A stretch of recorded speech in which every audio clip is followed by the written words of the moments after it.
Hello, everybody. Welcome to the Orange Pill Podcast. My name is Graham Elwood. We're here in the Orange Pill Studios in beautiful downtown San Salvador, and we have a very special guest joining us today, the Minister of Education here in El Salvador, Minister Mauricio Pineda. How are you, sir? Graham, how are you? I'm thrilled to be here sharing this very, very important topic for the educational system in El Salvador. So thank you for having me here. And we can start as a minute if do you want it. I appreciate that. And thank you to you and your staff for putting this all together. I know you're a very busy man. So first, I've been very impressed with what has happened in this country in such a short amount of time, and seeing, we're going to get into how, you're teaching Bitcoin in the schools and all that. But first, I just wanted to get to know you and want the audience to get to know you. How did you get involved in politics? Like, tell us your story. Well, I've was for more than 25 years an international civil servant. I used to work for the UN. First of all, I worked for UNICEF more than 25 years.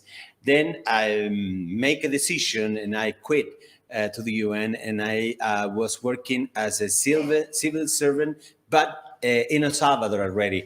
I used to work for, I don't know if you have heard about her. She is Doctora Maria Isabel Rodriguez. She is a scientist from El Salvador, and she, at her 87 years old, she was the Minister of Health. So I used to work with her in the ministry. So I started there my story in the public service in El Salvador. And I was, when Mr. President Nayib Bukele came to the government, worked in the Minister of Education as a director planning. So I was already there. I was, walking down in the White House, in the presidential house, and suddenly one of very high officers in the government talked me to the ears and told me, listen, I am proposing you for Minister of Education. And I said, what? Yeah, I'm proposing you. That happened around 10, 11 a.m. I went to my office. Suddenly, I received a call on the phone. There was a voice on the other side, and asked me, are you ready? Mr. President is going to, you got to firm as a Minister of Education at 3 p.m. And I said, listen, I'm only want to ask you three things. The first one, the most important thing for me, is I have to go to my place and talk to my family, my wife and two kids, and ask them if they are ready, if they are willing to accept this very interesting so far journey. And So just real quick, I want to interject. So you were because you knew like how big of a deal, absolutely, and you knew it would impact your family. Yeah, absolutely. Oh, okay, absolutely, yeah. And I went and they say yes. And for me, since then, it's been more than a job. For me, it's an honor working with the best president all over the world.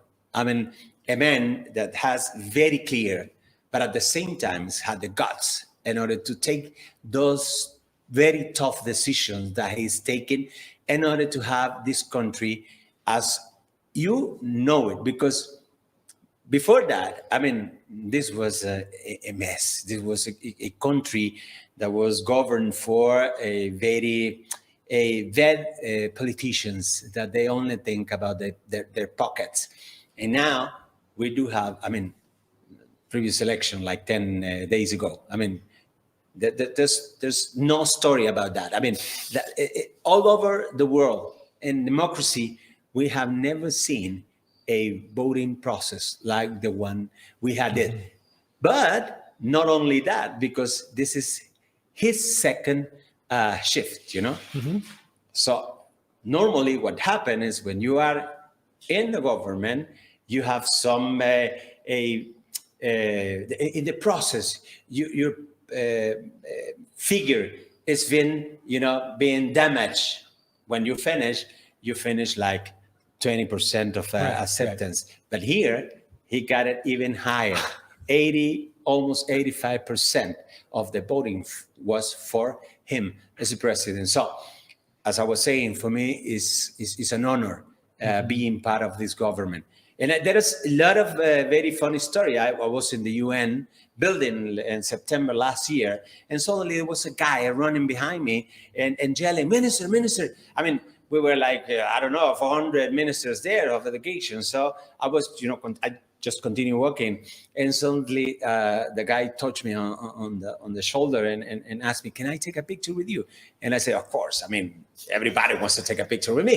But he came in and told me, "Yeah, at least I want to have a picture with one of the ministers of Mr. President Nayib Bukele." So the vocalism is all over the world. It doesn't really matter where you are. People knows the things that we as a country have been doing, led by Mr. President Bukele.